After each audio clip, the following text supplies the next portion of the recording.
you to the rest of the students. Thanks a lot Yeah, for sounds good. doing this lecture. Yeah, of course. Diane. Speak here. Diane Athaide is an architect and urban designer based in Boston. She graduated with her B.Arch degree from KRVIA in 2012 and her Master's of Architecture in Urban Design from the Harvard Graduate School of Design in 2018. She is currently an associate urban designer at Sasaki Associates. Her work focuses on the design of campus master plans and mixed-use districts with the aim of creating vibrant and inclusive neighborhoods with a dynamic range of programs, an active public realm, resilient natural systems, and multimodal mobility systems. During her time at Sameep Padora and Associates, she led the design and implementation of housing and mixed-use projects in India. She also co-led the documentation, analysis, and design of the book In the Name of Housing, a study of 11 projects in Mumbai, published by the Urban Design Research Institute. The book aims to create a great understanding around the issue of affordable housing in Mumbai, a subject of great interest to her. Okay. Yeah, thanks for that introduction. Um, Very happy to talk to all of you. I think what you said covered my background, and I'm currently working at Sasaki Associates, and I think so they work a lot on campus master plans, at least the urban design and planning department, as well as landscape, and a lot of mixed use development. And my focus over time at the firm has been primarily on like on campus plans.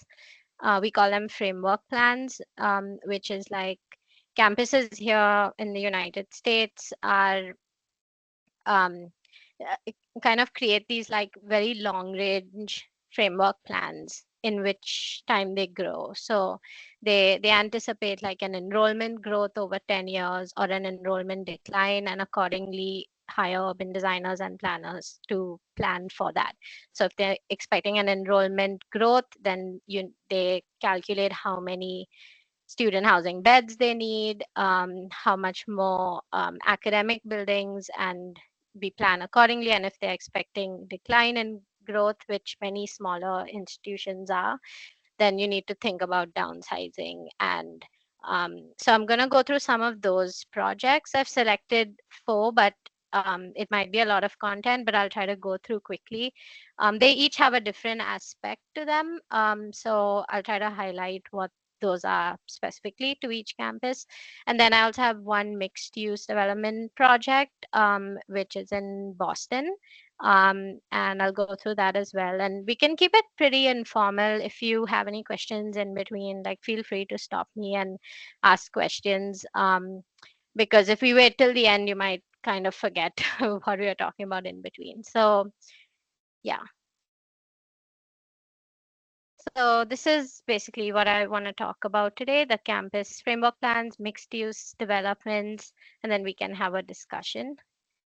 So like I was saying earlier, the campus framework plans start with the firm being hired by a university. And like, and if you're not familiar, you might be familiar, but in the States, that like universities own huge amounts of land, and it's pretty spread out. They have it's a whole system where they have kind of campus life functions, which is focused on students, so like student housing, dining, um, and student lounges, student centers for them to interact with admin and enrollment. And then they also have academic buildings, research and lab buildings that comes under academia, and then they have just office functions.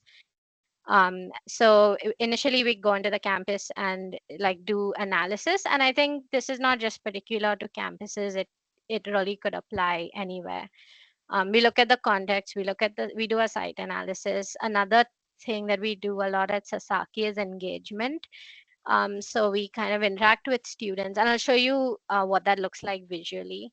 But we have this in-house developed app at the firm where we kind of get students to engage with us about where they think what are the routes that they walk the most, or like where do they consider the heart of the campus, like where do they hang out the most, what areas do they consider unsafe, and then what do they think could be improved. So it's a way that engagement really helps us think about what that campus framework plan, like it helps us inform the campus framework plan.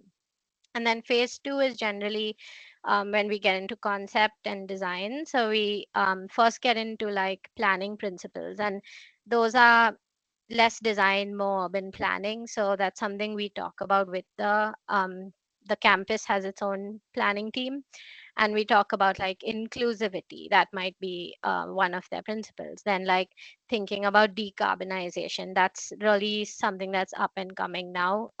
People are taking it like way more seriously. Some universities are putting a lot of money into decarbonization, which you'll see in one of the projects, and I can explain more.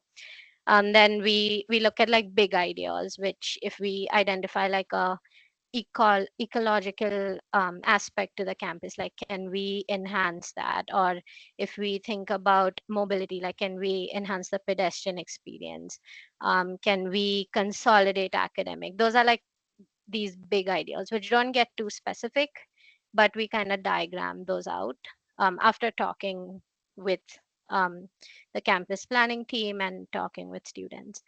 And then we come up with the urban design framework, which is 10 to 15 year, sometimes 30-year framework, which is often phased. And um, we are not designing the buildings in that framework. We do draw footprints and we suggest where buildings can go, but in the end, those will all be done by different architecture firms. But we are basically creating a framework within which they will plan for future development.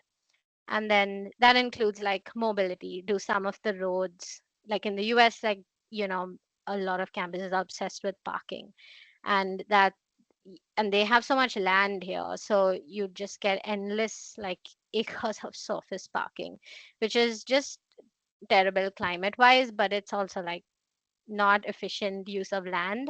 And so often we'll suggest they build on that.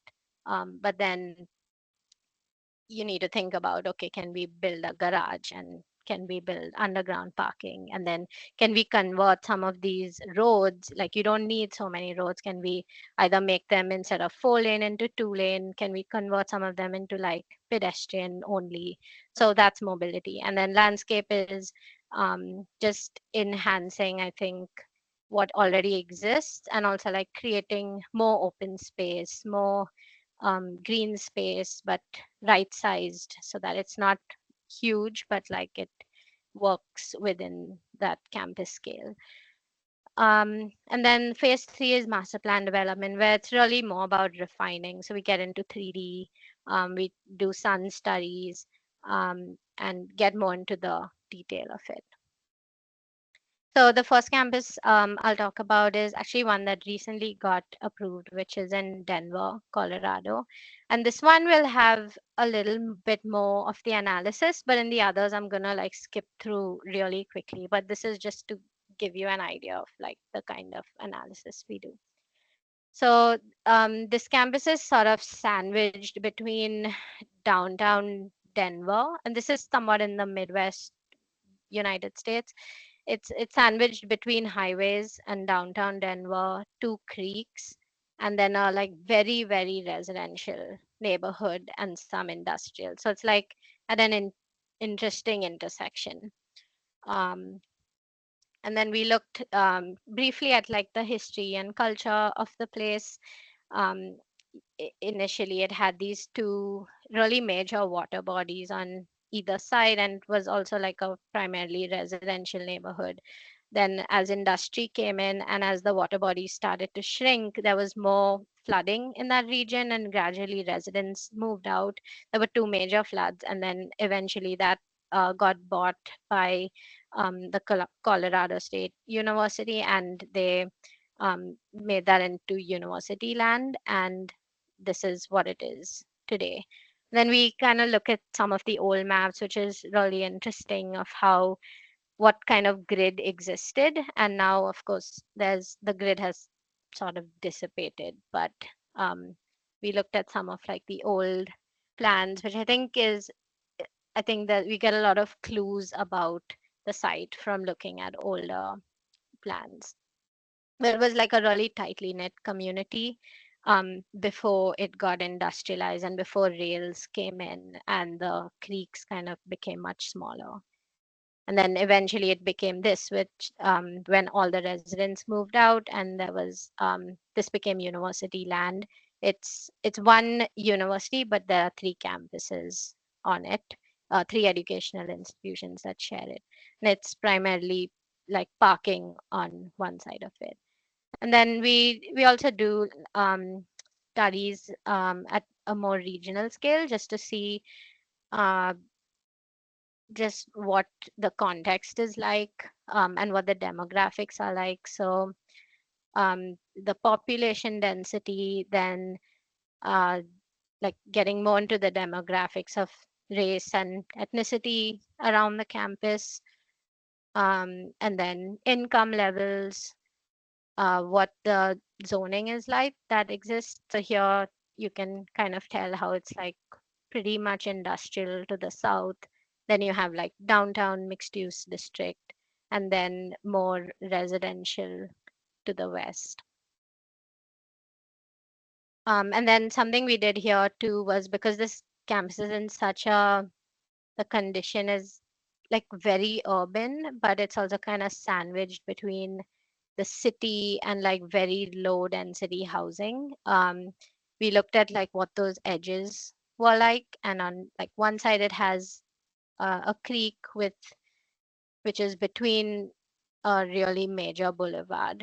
Um, that is a big separator between downtown Denver and the campus.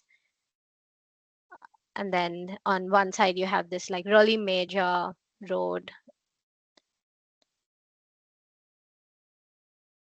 and then on one side it's like this huge interchange which is gets really noisy on that side of the campus too. So like figuring out how we kind of handle that, and we know we'd have to put less program there, definitely not residential, because that side gets really noisy. And this is what exists today, so you can kind of see like this. Can you see my pointer?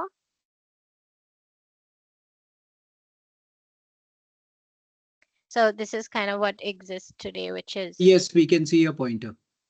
okay, which is housing from before, and these are like older buildings. And so the east portion of the site is really where activity is, and the west is primarily parking. And that's something that's very common in North America, where um, you'll see like a lot of the land area tends to be parking, especially in the Midwest and the West, where they have bigger states and they're much newer states, so they have a lot of land and parking is really prioritized. And then we do like a study of what the existing uses are. And so these are like very specific to campuses, academic, campus life, administrative, parking, and also thinking about the years in which they're constructed. Like this is the Tivoli Student Union is where their students really gather. It has like a campus store, it has dining, it has some offices, it has student lounge space. So that's like really where the heart of the campus is. And it's also like a beautiful building. And then as you proceed like through the decades, the architecture, the style of the campus buildings also change. We kind of document that too. And um, here the campus is like such a campuses in the states are, I think also because they're very old, they're like these well-oiled machines of collecting data. So they also sort of rate the buildings their um, on their condition and give it like a score. So based on how much would it cost to renovate the building versus just build a new building altogether. And then you can see like the worst condition is the one in reds, and then the ones in good condition are in green. So that plays a big part in how we think about what's to come in the future too. Like if there are some buildings that are not gonna, it's gonna just be too much money to repair, it's better to just not to get rid of them and build new. And we did a study of like campus character, architectural character. And then something that was important to look at too was the urban heat island. And because this Denver is like a city and it has a lot of paved spaces, the heat island effect is very strong here. And this is also another clue is like the tree canopy coverage, which we did a study for. And you can see it's like very sparse where the site is too. So then that kind of informs how we would treat the landscape, and we'd try to introduce more softscape and more trees. This is kind of what the existing tree planting was like. This is a study of the ecology that exists along those two creeks primarily, and then also within the campus. And the rain that they receive is not that much, and they predict that it'll reduce over time. So prioritizing drought resistant species was important, and increasing biodiversity. We do also a thermal comfort analysis, which is looking at buildings and building heights and studying them in different seasons. So like summer and winter. You could even do like spring and autumn. But the thermal comfort analysis essentially tells you what areas of the campus in summer would need more shade and would need less shade. So you can kind of see where there are buildings you probably need less shade because the buildings provide that shade or the trees provide that shade. But like on the West Campus, where you primarily have parking lots, you're going to need way more shade. So with this campus, it's kind of obvious, but in some campuses, it gives you some more clues. And same for winter. And then also an important thing was because I had mentioned there were actually three creeks and one was paved over his in like a long time ago. There's a lot of flooding on the campus, so thinking about that too. Yeah, so we use a lot of FEMA data to look at what the 100-year floodplain region is and then what the 500-year floodplain region is. So the campus didn't lie within 100-year, which is more frequent. But it's within the 500-year, and gradually we're seeing these trends where 500-year is becoming more common and 100 years becoming more common. And yeah, just a study on like pervious, impervious. And we identified like these green network connections that we could carry from downtown and the creek back into the campus. So then another thing that we look at post analysis, basically after gathering the analysis, is what are the opportunities and constraints. And around our site and in Denver in general, there is a pretty robust trail system because they have Cherry Creek and this West Plate River. So they have a few trails and they have been expanding that too. That's been a priority of the city planning department there. So tapping into that could be a big opportunity. They also have a pretty robust transit network around the site, like a train line and then buses as well. So we felt that if those could be tapped into, students wouldn't need really to have that many cars, or like students wouldn't have to travel to the campus by car, and so we would need less parking. And also the campus didn't have, it just had two buildings for student housing, and so like while speaking to the client, we figured that if we built more housing on the campus, and maybe it was sort of a public private partnership, so some of the housing was student housing but not all of it, that could also subsidize paying for that housing. And then some of the constraints, of course, are flooding, and then the Denver city capitol building is here, so you kind of have to build lower than like 63 feet in that view plane. Um, Sorry, not 63 feet, 200 feet. And then we also thought about like pedestrianization of certain corridors where you don't need to have vehicular connectivity, and then development sites like in Brown, where can we actually build some more.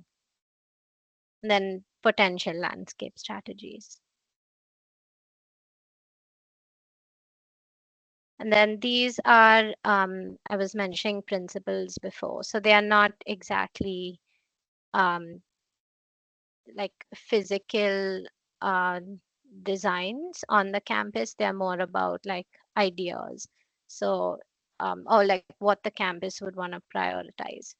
So thinking about the campus as a complete community where you can have students that live there, because that's not really happening at the moment. Work, where if the campus can be somewhat mixed use, um, to subsidize more housing being built, but also introduce like, so it's a 24-hour campus and it doesn't just have people there in the morning. That could work well, and learn and play. And then leveraging existing and future opportunities to achieve a suitable financial model. So that's basically the housing that is subsidized, and connecting the campus to other networks that exist within Denver. And then the campus has 3 institutions on it, so um, making it suitable for all of them. Diversity, equity, inclusion was a big part of it, a plan that promotes diversity, equity, inclusion. And then the campus has a few historic buildings, and so um, really tapping into that and enhancing that experience. Then these were some of the big ideas that were more physical, which was like a learning loop, which is a loop that would have transit. It would be multimodal basically. So it could have bus and cars, but generous sidewalks and bike lanes as well. And then everything within that remains pedestrian. But that becomes like the learning loop, and it has higher density along the edges as well. And then integrating the campus into the existing downtown Denver, and kind of continuing that grid, but allowing for it to shift a little bit, honoring the historical structures on the campus, either fronting them with landscapes, renovations, and then just placing them along, aligning pedestrian paths so that they honor where these historical structures are. Thinking about transit and how the campus can tap into that, a vibrant public realm, and a collaborative process. So this project was very much about engaging the institutions that share the campus, engaging students, engaging faculty and staff as well to give inputs. And this is kind of like quick 3D views of what this learning loop looks like and the density that we were imagining along it. And then some of the street sections, so what they were like before, and then how we imagined they could change into like shared streets and allowing for buses to come through the campus. And then a vibrant and active public realm. We kind of introduced like a diagonal corridor which broke the grid that we had, which could um, have like athletics programs along it. And then thinking more about like the primarily pedestrian streets. So this was like a framework plan where we highlight where the loop is, and then what the active edges are, which you see in dark pink. So you're trying to indicate that we want really active ground floors along the loop and within it on the pedestrian streets. And then Denver has like the Rocky Mountains to the west. So we kind of played with the massing such that it slopes towards, it steps down towards the mountains. You get views of that. It's the proposed plan. This is some of the massing iterations. Then these are some views that we did. We also introduced like a kind of like a land bridge with landscape. So not just, but not just a pedestrian bridge, but with some kind of landscape to cross over the major boulevard to downtown Denver to kind of bridge that gap.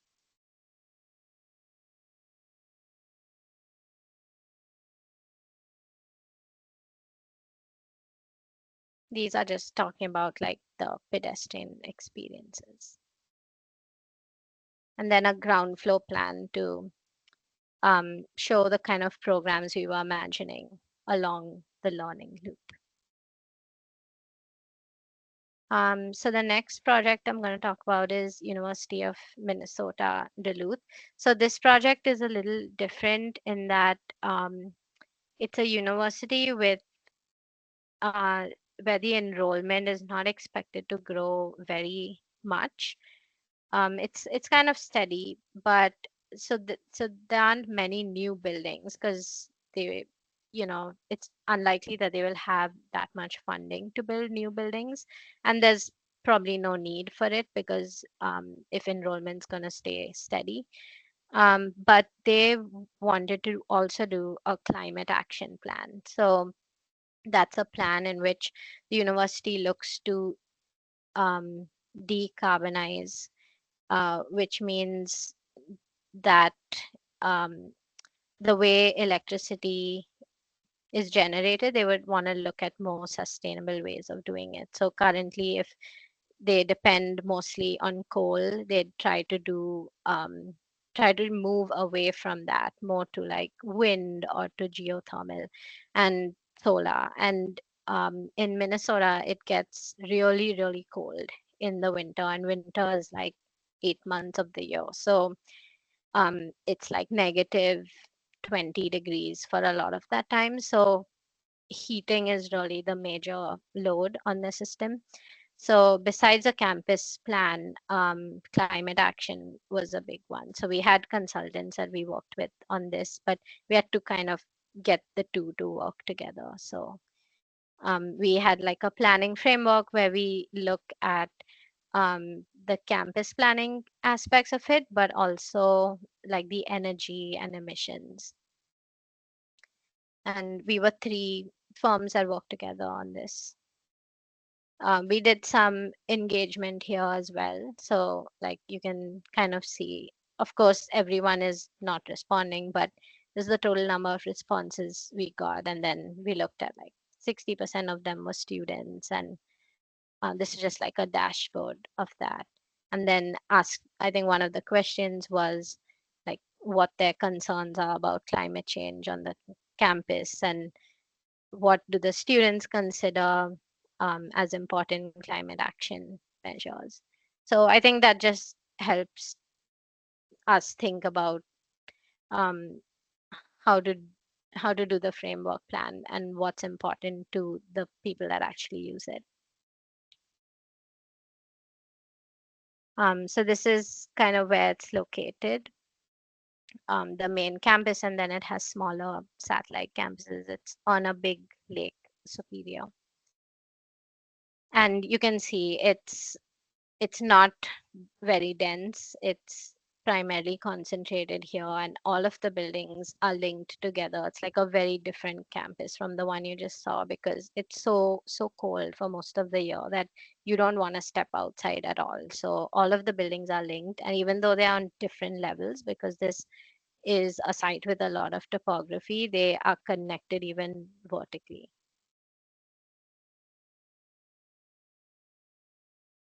This is some of the views. So we did a slope analysis. You can kind of see where the red is like really heavily sloped. It basically slopes down towards the lake. And then here too, they have a huge amount of impervious, because there's like primarily parking along the periphery and then buildings in the center. This is the way the campus slopes. So you can see they are mostly on different levels, but they are always connected in some way internally.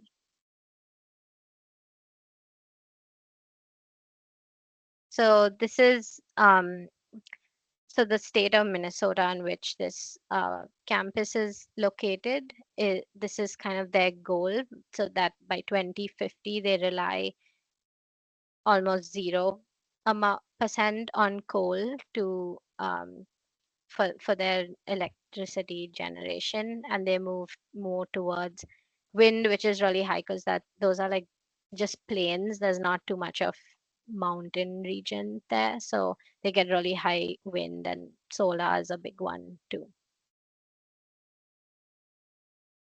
And so our big idea was basically connecting the campus, being this link between these two big parks, through a sustainability corridor.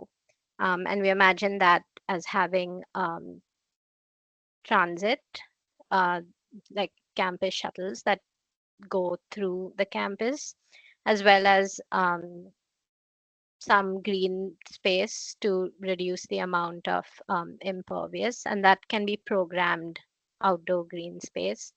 And then we also plan for like a new residential building and some additional dining, which they needed.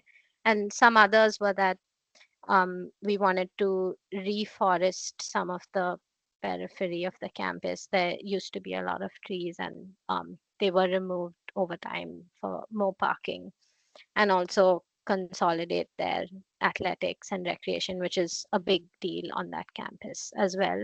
And then think about stormwater, because flooding was a bit of a concern. So it was a phased approach that we took. So this is an initial phase where we're looking at what they really would need in the next like 15 years. And this is the like next 30 years approach, where they would say the enrollment did go up, then they could build more housing. And this is kind of like the decarbonization plan. So because heating is the main load there, we looked at geothermal, as I'm not sure how familiar you are, but it's basically digging these wells into the earth and transferring heat from the earth to the buildings, basically. So because heating is like is so high, like it takes so much of electricity, so it's hard to get that from wind and solar. So geothermal is a good source for that. And then solar could be used during the summer months, more likely for other electricity purposes. But for heat, which is a huge load, we thought geothermal, we and the consultants thought the geothermal might work well. And then the others were like stormwater strategies to prevent flooding, and then also reforestation of the edges, that also kind of sequester the growth of new trees, sequesters carbon. So that is also a big help. Then, yeah, these were just some more details about the sustainability corridor and some views of what that could look like. Also thinking about like programming outdoor area, because even though it is really cold here, the people who go to the school are from that region, and so they do enjoy doing outdoor activities, and like ice skating and other games is like pretty much part of their culture because they've grown up here. So how can we program these open spaces to better serve like winter activities?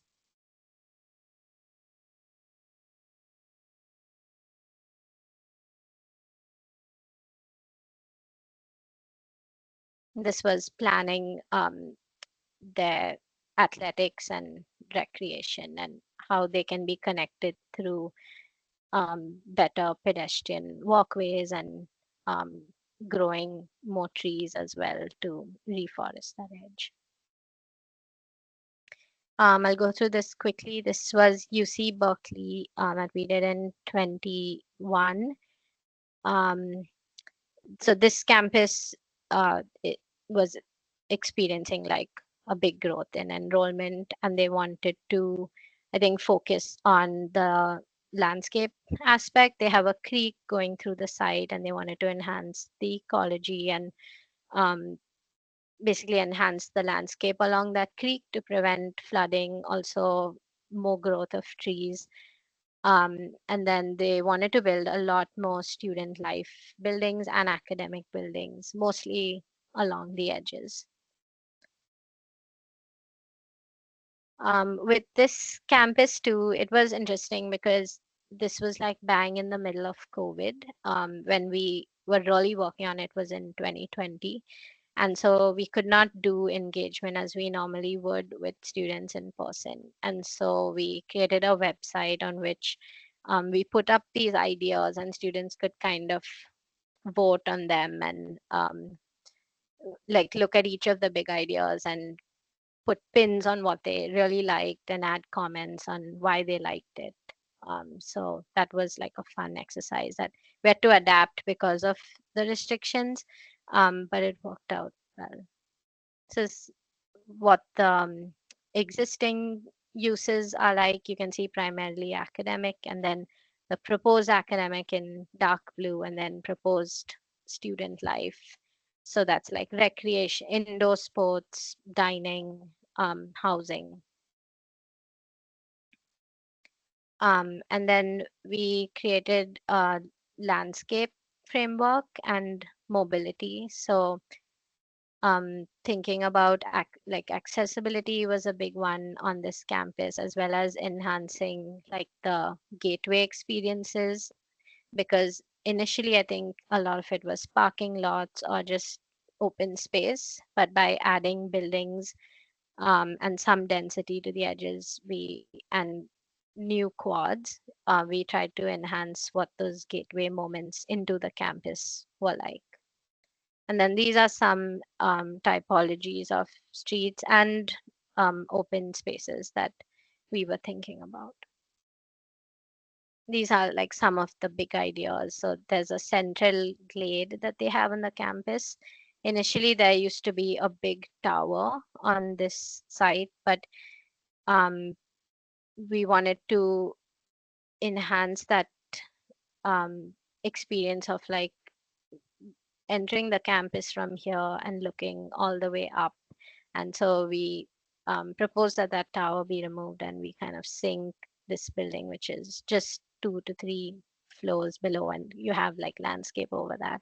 And so this could become like a really interesting central glade green space area, and have different programs. Some of it is like very much ecological, and then some of it is more quad-like and institutional. These are some of the renders that we had done.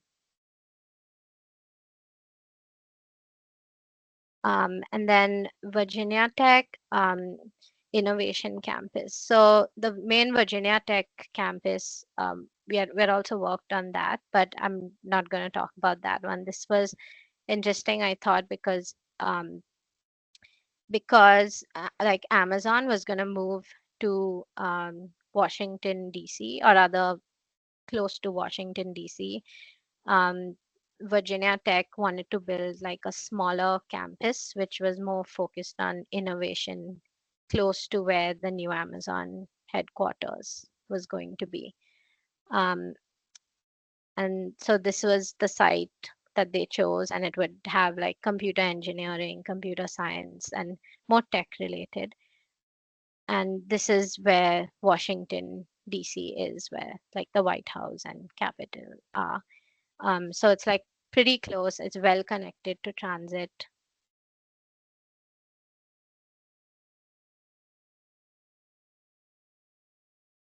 This is kind of what an aerial of what that site looks like, and this is where they would build at least the first phase. And then innovation campuses or innovation districts in general in the US is something that's been talked about in the last decade or so, where it's sort of like mixed use development that is well connected to transit.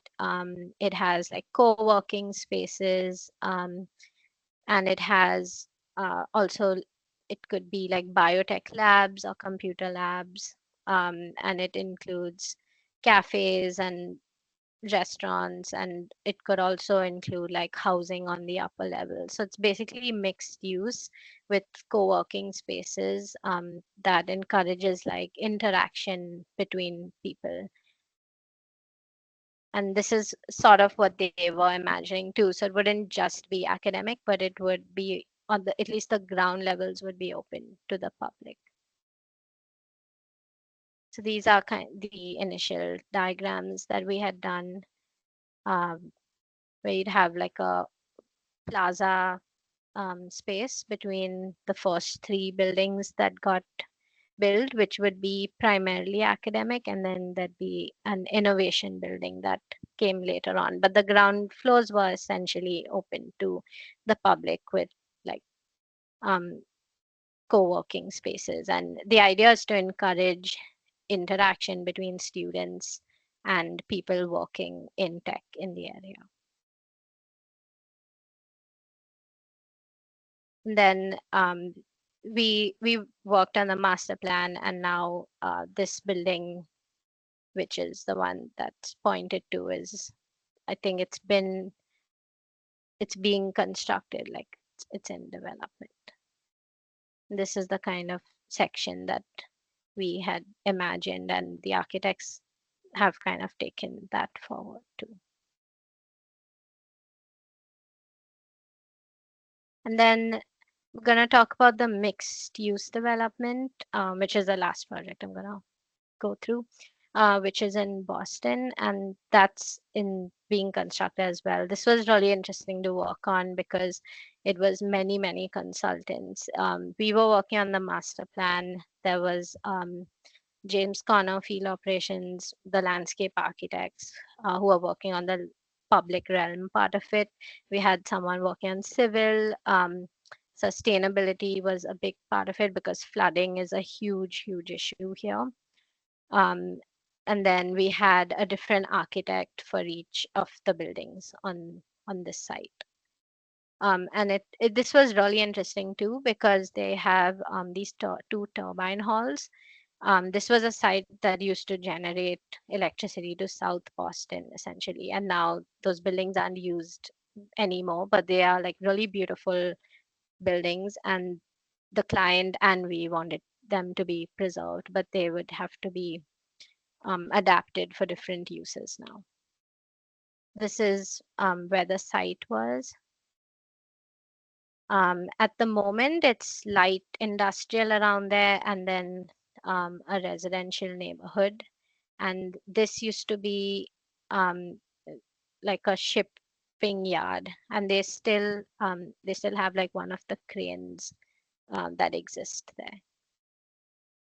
So this is kind of what the like urban design plan was that we had developed, where you have we keep this is like called the 1898 building, and then the turbine halls that are here. So we keep them, and then new mostly lab and some residential buildings built around.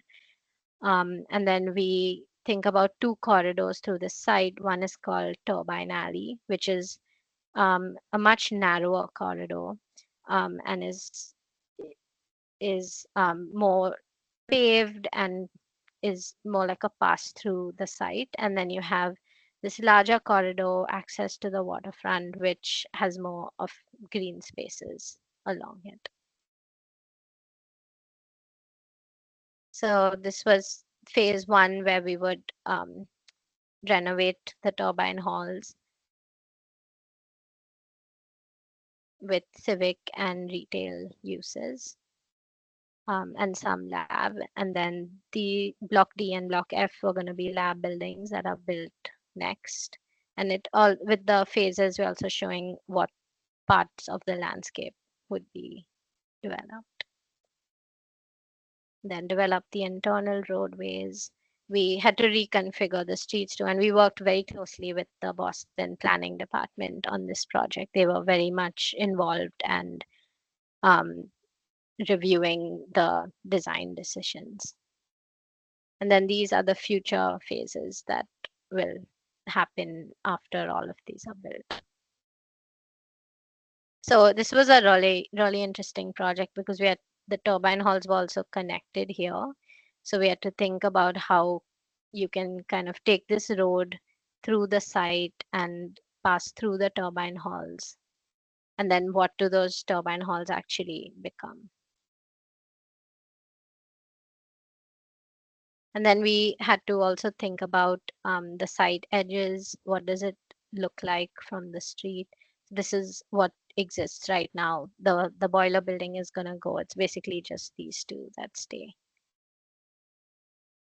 And then this would all be developed as landscape. And the idea was to like keep the old gantry crane and some of the other old remnants from the site to kind of scatter them almost like sculptures amongst the landscape. Yeah, so also thinking about active ground floors, because at the moment, because the site around is also pretty industrial to keep it active and busy.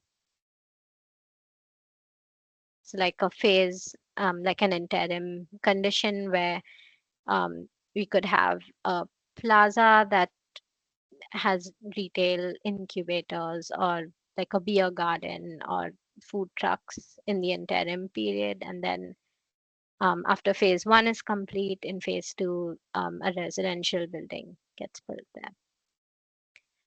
And this building would come down soon, and we have an interim plaza. And then over time, the residential building gets built. And this is kind of like the pass through the existing turbine building. These are some of the landscape ideas from our consultants, like preserving some of the artifacts on the site. And these are from the architects that worked on the turbine hall. So this is what exists. And then because it's like almost triple height space, could you create a mezzanine with dining and then maybe markets below that and some retail? And that's flexible. That could change too, because sometimes they need to test it out and see what's actually working in that area. So there was also talks about maybe a grocery store gets opened in some part of the turbine hall that'll serve the residents living in this mixed use development. So it's kind of like a waterfront view of it. Yeah, that's it.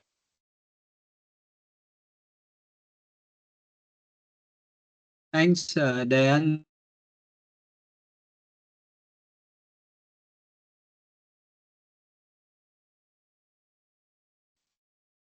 Yeah, let me know if you have any questions. Yeah. Thanks, Diane. It was a great presentation for our students who are. We are doing a kind of a senior studio where we have students from the undergraduate fourth and fifth year, as well as the master's students in urban design, as well as in architectural urban conservation. So before I offer it the floor open to the students, I have one question. Sasaki, as a firm, do you all revisit the projects? Like, for example, you'll have done phase-wise development over 15 years or 30 years. Do you all revisit some of the projects to kind of assess whether what you all proposed is successful, and do you all need to make changes in the next phase of development? Yeah. Yeah, we do that. We've done that with a few campuses. Um, Very often, like circumstances change too over like 10 years even, and so we've noticed that many campuses also have different needs after then, and so they might in fact want to like revise the framework plan that they had asked us to do 10 years ago. So sometimes that changes if they are, depending on like if they're expecting enrollment to decline or increase.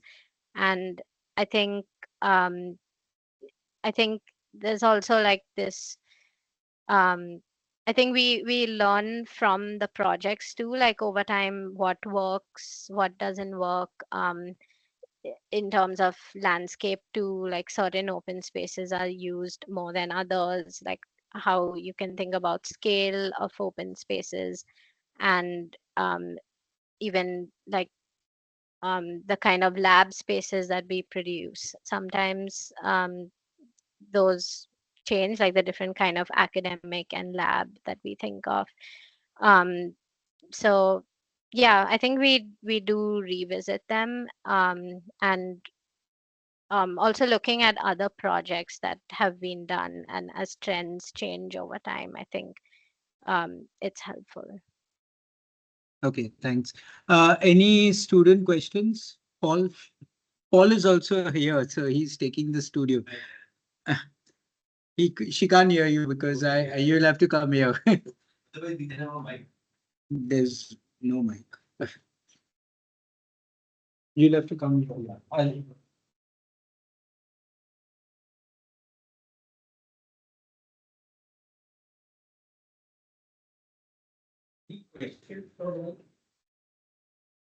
Then I'm Paul here. Can you hear Hi. me now? Hi, hi, hi. Yeah. Hi. Yeah, a nice presentation. So interesting ideas of the like what you spoke of the campus and the idea of the mixed use development. Just wanting to know something more about the campus.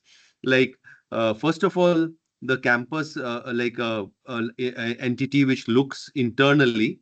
Okay, as are there any like moves by these campus to critically inquire about this whole idea of inward lookingness? Like, are they now like moving towards like let's say relating more to the city, to the urbanity around, and also the fact that like these campuses, they have a certain cycle where there are low periods as well as where there are periods which are like they are intensely used. So how do they address these issues of seeing that like they uniformly used throughout? Are there any such moves in these campuses?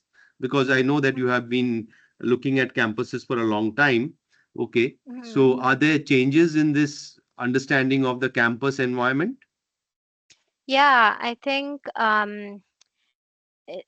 I think campuses that are looking inward, so a lot depends on the context too. So like some campuses are just located within the city, so it's easier for that. We call it like town gown approach, where the campus is like very much integrated with the city. Very often they would even open many of their ground floors to the public for like further education, or just like co-working spaces. So the way that we program, mostly like the edges of that campus, would be so that they are porous and kind of allow for um, people living around to use it. We I think many campuses, what they are doing now is also like especially if they are not expecting high enrollment, but they kind of have that land, what they're thinking about is like this P3 development where you have a developer that develops housing on that campus, or with like retail on the ground floor, some offices, and those are not specific to the university. Those are open to the public. So that brings more of people that live around there who want to live in downtown with living like or working on the campus, basically. So there's so those are like programmatic ways of bringing the city in. But like with many campuses, we want to enhance like that gateway almost from the like the city into the campus as much as we can. So at least if not many buildings on the campus, at least the landscape on those edges or a few buildings on the edges will kind of have public facing programs that could invite more people to be a part of it, but not to the academic buildings, but at least to some of the buildings on the periphery. Thank you, Dian.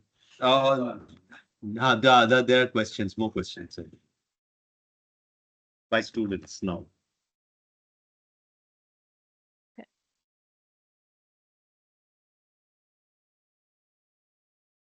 In the Hi, in the first study, the first project, you'd shown the kind of assessments that you had done for site, like urban flooding and the sun shadow analysis. So, was this a software-based study, or did you do a data-driven conjecture of your site?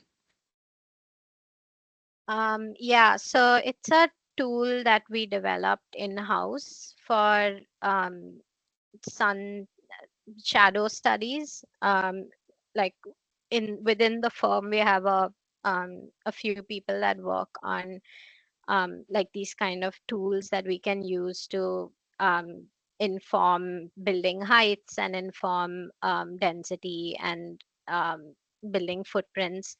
And so what the tool does is essentially it does a sun study, and then it kind of it also identifies which region the campus is in. So then it gathers the data of like average temperature in the summer, average temperature in the winter, and then it kind of uses an average of what is considered as thermal comfort, like in the summer, what is considered as comfort in the winter, and basically it overlays all that information. So if you give the software buildings and trees, it understands that those will cast shadows.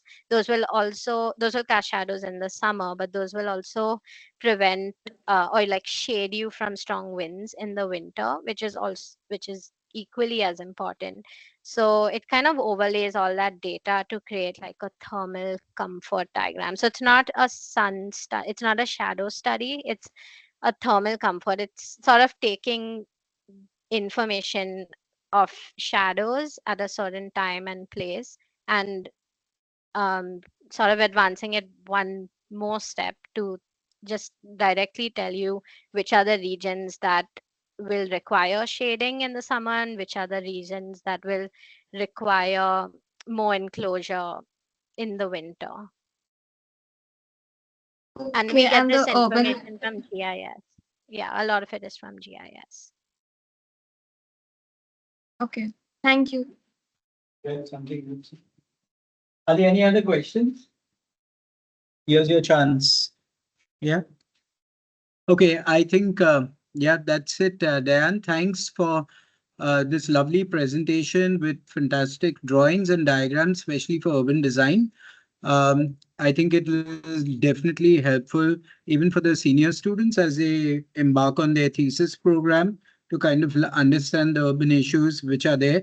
And another important aspect which you talked about was carbonization, which is looked at very carefully there, and of course, thermal comfort. I think those are issues with many of us in the urban design program must look at very carefully because this is the discourse happening internationally. So it's not just Mhm. building the building, but I mean, it's internationally, this ideas of climate change, and it's very important to engage with that. So thanks, Diane, for staying up and showing us his presentation. It was a lovely presentation. Thanks a lot. Yeah. Take Yeah, care. of course. Yeah. And when Good you luck. visit Mumbai, please do get in touch. So probably you can do an in-person talk as well. Yep.